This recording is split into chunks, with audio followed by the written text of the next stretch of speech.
ஸ்ரீரங்கம் சித்திரை வீதியில் நடைபெறும் கோலப் போட்டியில் அனைவரும் கலந்து கொள்ளுமாறு red cross chairman Rotarian doctor K Srinivasan அழைக்கிறார். ஜனநாயகன் திரைப்படம் திட்டமிட்டபடி வெளியாகுமா என்ற ஒரு எதிர்பார்ப்பு நீடித்து வந்த நிலையில் சென்சார் சான்றிதழ் விவகாரத்தால் தேதி தள்ளிப்போனது நாம் அனைவரும் அறிந்ததே. இந்த நிலையில் ஜனநாயகன் சென்சார் சான்றிதழ் விவகாரம் தொடர்பான மேல்முறையீட்டு மனு மீது பிற்பகல் 3:30 மணிக்கு விசாரணை நடைபெறும் என்று முக்கிய செய்தி ஒன்று வெளியாகியிருக்கிறது.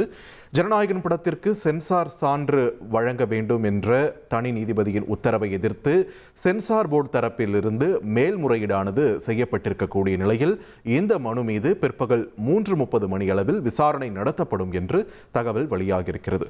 கூடுதல் விவரங்களுடன் இணைகிறார் எமது செய்தியாளர் சுரேஷ். சுரேஷ் வணக்கம். விரிவான தகவல்களை பதிவு பண்ணுங்க. Over to you. வணக்கம்.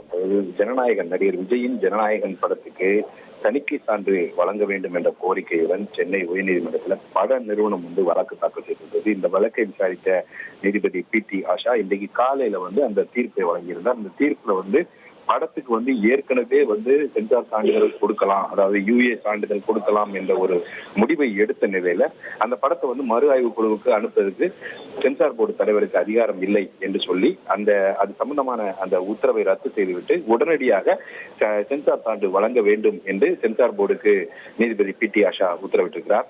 இந்த உத்தரவை எதிர்த்து உடனடியாக மேல்முறையீடு செய்ய இருப்பதாகவும் அந்த வழக்கை இன்றைக்கு பிற்பகலே விசாரணைக்கு எடுத்துக்கொள்ள வேண்டும் என்றும் சென்னை உயர்நீதிமன்ற தலைமை நீதிபதி தலைமையிலான அமர்வுல கூடுதல் சொலிசிட்டர் ஜெனரல், அதாவது சென்சார் போர்டு தரப்பில் ஆஜரான கூடுதல் சொலிசிட்டர் ஜெனரல் ஏ.ஆர்.எல். சுந்தரேசன் முறையீடை செய்தார். அப்போது அந்த முறையீட்டை கேட்ட தலைமை நீதிபதி இந்த மனு தாக்கல் செய்தால் பிற்பகல் விசாரணைக்கு எடுத்துக் கொள்ளப்படும் என்று தெரிவித்திருந்தார். இதன்படி இன்றைக்கு பிற்பகல் மீண்டும் தலைமை நீதிபதி வழக்குகளை விசாரிக்க துவங்கிய போது ஏ.ஆர்.எல். சுந்தரேசன் எழுந்து இது முறையீட்டை முன்வைத்தார். தாங்கள் மனு தாக்கல் செய்து விட்டதாகவும் அந்த மனுவை விசாரணைக்கு எடுத்துக்கொள்ள வேண்டும் என்றும் அவர் கோரிக்கை விடுத்தார்.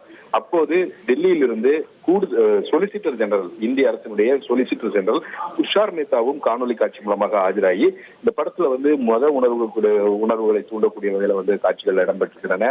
ஆனால் சென்சார் போர்டினுடைய கருத்துக்களை, அதாவது பதில் மனுவை தாக்கல் செய்யறதுக்கு கூட அவகாசம் வழங்காமல் இந்த உத்தரவானது பிறப்பிக்கப்பட்டுள்ளது.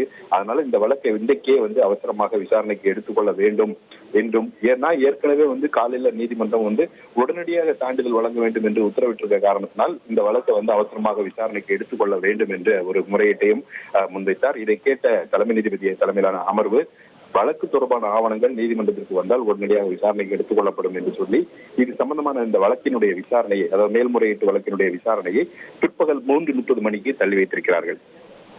நன்றி சுரேஷ், உங்களுடைய விரிவான தகவல்களுக்கு.